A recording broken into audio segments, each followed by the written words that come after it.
ആരാകും mayor അത് നോക്കാം നമുക്കിനി. മേയറെ തീരുമാനിക്കാനായി BJP പാർലമെന്ററി പാർട്ടി യോഗം ചേരുകയാണ്. BJP സംസ്ഥാന അധ്യക്ഷൻ രാജീവ് ചന്ദ്രശേഖർ ഔദ്യോഗിക പ്രഖ്യാപനം നടത്തും. ഹരിമോഹൻ ചേരുകയാണ്. ഹരിമോഹൻ, ഇനി സമയം ഒട്ടുമില്ല. അപ്പോൾ ഔദ്യോഗികമായി തന്നെയുള്ള പ്രഖ്യാപനം എപ്പോഴായിരിക്കും ഉണ്ടാവുക? രണ്ട് സാധ്യതകളാണ് റോഷ്നി. അതായത് ഇന്ന് ഏറെ വൈകിയോ അല്ലെങ്കിൽ നാളെ രാവിലെയോ ആ പ്രഖ്യാപനം ഔദ്യോഗികമായിട്ടുണ്ടാകുമെന്നുള്ള വിവരമാണ് ഏറ്റവും ഒടുവിൽ ലഭിക്കുന്നത്. ഇന്നിപ്പോൾ ജയിച്ച കൗൺസിലർമാർ, BJP കൗൺസിലർമാർ 50 പേരും പങ്കെടുത്തുകൊണ്ടുള്ള പാർലമെന്ററി പാർട്ടി യോഗം ഇന്ന് ജില്ലാ കമ്മിറ്റി ഓഫീസിൽ വെച്ച് ചേർന്നിരുന്നു.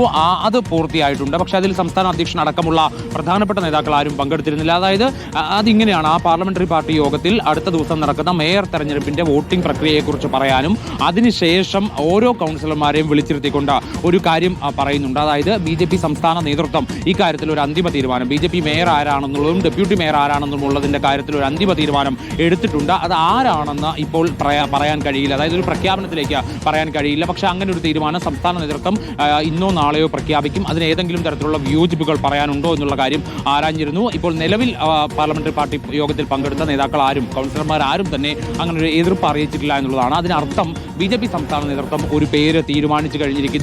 ആ പേരിനെ ഇന്ന് രാത്രിയിലോ അല്ലെങ്കിൽ നാളെ രാവിലെയോ പ്രഖ്യാപിക്കുമെന്നുള്ളതാണ്. ഒരുപക്ഷെ അത് ഔദ്യോഗികമായിട്ടൊരു വാർത്താ സമ്മേളനം സംസ്ഥാന അധ്യക്ഷൻ വിളിക്കുകയോ അല്ലെങ്കിൽ ഒരു വാർത്താക്കുറിപ്പ് വഴി അറിയിക്കുകയോ ചെയ്യും.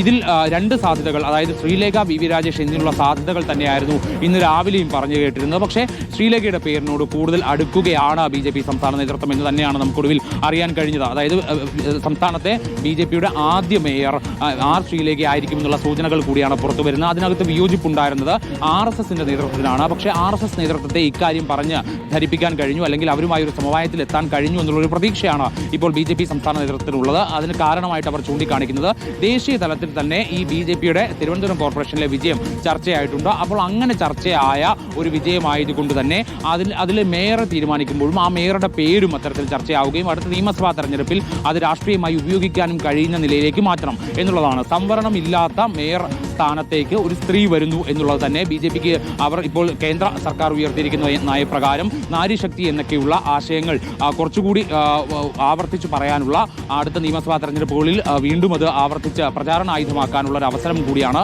അതുകൊണ്ട് മേയർ, ഡെപ്യൂട്ടി മേയർ പദവികളിലേക്ക് 2 സ്ത്രീകൾ വരാനുള്ള എല്ലാ സാധ്യതകളും ഉണ്ട് എന്നുള്ളത് തന്നെയാണ് അവർ ഇത്തരത്തിൽ ഉദ്ദേശിക്കുന്നത് കൊണ്ട് നമുക്ക് മനസ്സിലാക്കാൻ കഴിയുന്നത്. അതുകൊണ്ട് ശ്രീലേഖയുടെ പേര് തന്നെയായിരിക്കും സംസ്ഥാന നേതൃത്വം പ്രഖ്യാപിക്കുക എന്നുള്ളതാണ് നമുക്ക് ഈ ഘട്ടത്തിൽ മനസ്സിലാക്കാൻ കഴിയുന്നത്. ഇതിൽ രാജേഷിന്റെ പേരിനെ RSS നേതൃത്വം തുടക്കം മുതൽക്ക് ഉയർത്തി കാണിക്കുന്നുണ്ട്. തിരുവനന്തപുരം കോർപ്പറേഷൻ എന്ന് പറയുന്നത് നിരന്തരമായിട്ട് സമരങ്ങൾ ഉണ്ടാകുന്ന സ്ഥലമാണ്. അവിടെ രാഷ്ട്രീയ പരിചയ സമ്പത്ത് തന്നെയാണ് വേണ്ടത് എന്നുള്ളതായിരുന്നു RSSന്റെ വാദം. പക്ഷേ ഇപ്പോൾ ഏറെക്കുറെ പ്രശ്നങ്ങൾ പരിഹരിച്ചു എന്നുള്ള വിവരങ്ങൾ തന്നെയാണ് ലഭിക്കുന്നത്. റോഷ്നി, ഓക്കെ. അപ്പോൾ എന്തായാലും ഒരു പേരിലേക്ക് ഔദ്യോഗികമായി ആ പ്രഖ്യാപനം ഉടൻ ഉണ്ടാവും. എന്തായാലും പാർട്ടി തീരുമാനമൊക്കെ കഴിഞ്ഞിട്ടുണ്ട്. ഹരിമോഹനാണ് വിശദാംശങ്ങൾ നൽകിയത്.